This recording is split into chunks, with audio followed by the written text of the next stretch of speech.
Bien-aimés frères et sœurs, nous sommes très heureux encore ce matin de nous adresser à vous. C'est toute notre joie de pouvoir communiquer avec vous au travers des réseaux sociaux.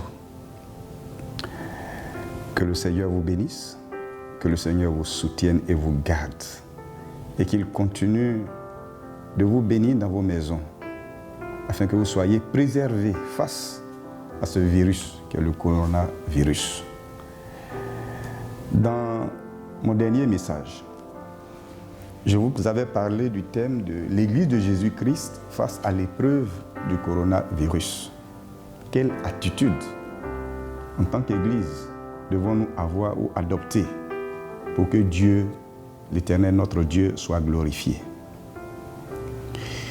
Je vous ai parlé la dernière fois du volet spirituel, l'attitude que nous devons avoir sur le plan spirituel. Aujourd'hui, je voudrais vous parler du volet social. Dans le livre des rois, à partir de 1 roi 16, verset 29, jusqu'au chapitre 22,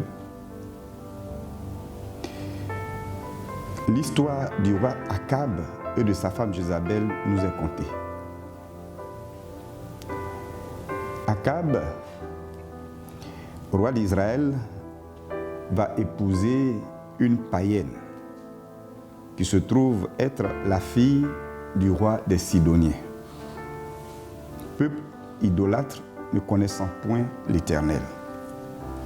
Cette femme, après avoir contracté mariage avec Akab, va influencer négativement le roi et l'entraîner dans l'adoration des idoles telles que Baal et les Astartés, qui sont des idoles païennes. Mais cette adoration d'idoles va être imposée au peuple d'Israël, à tous les enfants d'Israël. Les prophètes qui ont refusé de se mettre à adorer les idoles vont être pourchassés et pour certains tués.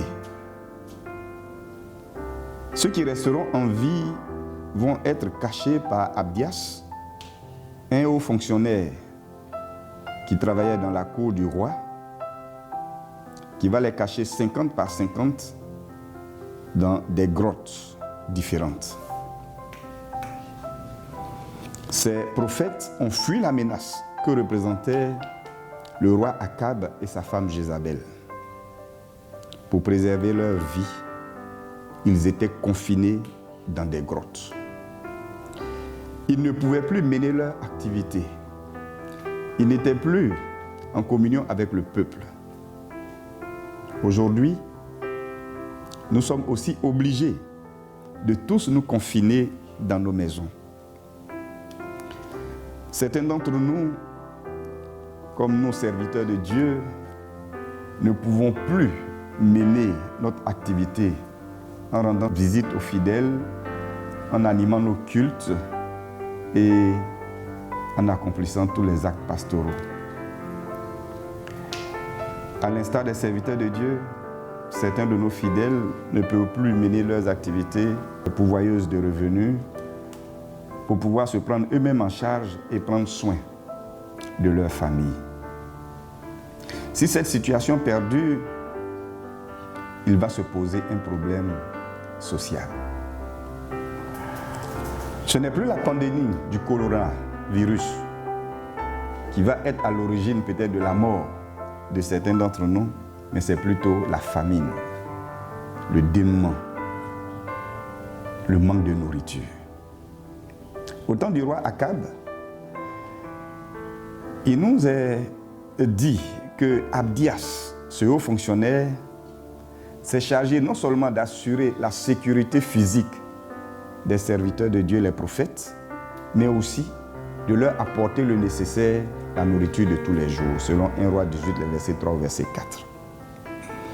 Il sera difficile pour certains frères et sœurs de venir exposer leurs difficultés sur la place publique. L'amour que nous avons les uns pour les autres doit nous pousser dans cette période difficile à la charité. Jacques, dans son épître au chapitre 2, le verset 14, au verset 16, en enseignant sur la foi et les œuvres, nous en parle. La vraie foi, selon Jacques, est celle qui produit des œuvres. Au verset 15 du chapitre 2, il dit, si un frère et une sœur sont nus et manquent de la nourriture de chaque jour, et que l'un d'entre vous leur dise, allez en paix, chauffez-vous et vous rassasiez, et que vous ne leur donniez pas ce qui est nécessaire au corps, à quoi cela sert-il? Aujourd'hui, c'est vrai que nous vous entretenons par des messages, par l'intermédiaire des réseaux sociaux, mais nous ne vivons plus, sinon nous ne vivons pas votre quotidien. Voilà pourquoi je voulais interpeller les uns et les autres. Aujourd'hui, nous ne nous égalons pas sur le plan social. Parmi nous, il y a des personnes qui sont fonctionnaires, salariés, qui reçoivent des salaires mensuels. Il y en a qui sont dans le petit métier.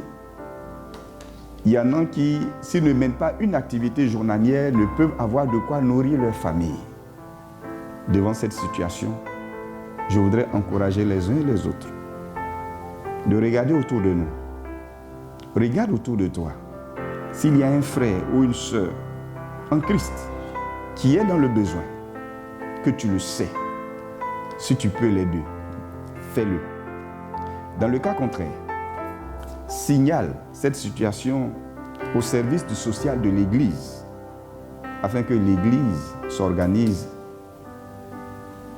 et que nous puissions aider les frères et sœurs qui traversent des situations difficiles. Abdias seul a nourri 100 prophètes. Il ne les a pas fait, il ne l'a pas fait un seul jour, mais sur toute une décennie. Il les a soutenus, il les a apporté du pain, il leur a donné de l'eau. Il y a eu la sécheresse qui a duré plus de 3 ans et demi. Abdias était à la charge de ces personnes. Je voudrais, et mon souhait, qu'aucun d'entre nous ne vienne à vivre des situations, des moments très difficiles sur le plan nutritionnel pendant ces moments, mais que nous puissions nous entraider, que nous puissions nous soutenir les uns les autres, afin que ce moment de détresse, ce moment de difficulté, nous puissions plus les passer dans la joie du Seigneur. Que le Seigneur vous bénisse, que le Seigneur nous bénisse, et qu'ensemble, nous puissions être unis dans le combat contre le coronavirus, et nous le vaincrons. Au nom de Jésus-Christ, nous aurons la victoire. Et ma prière, qu'aucun des enfants de Dieu ne soit atteint par cette pandémie, mais que le Seigneur vous préserve, que vous gardiez la santé jusqu'à ce que nous en finissions totalement avec le coronavirus et que nous puissions glorifier le Seigneur pour ce qu'il aura fait pour son peuple.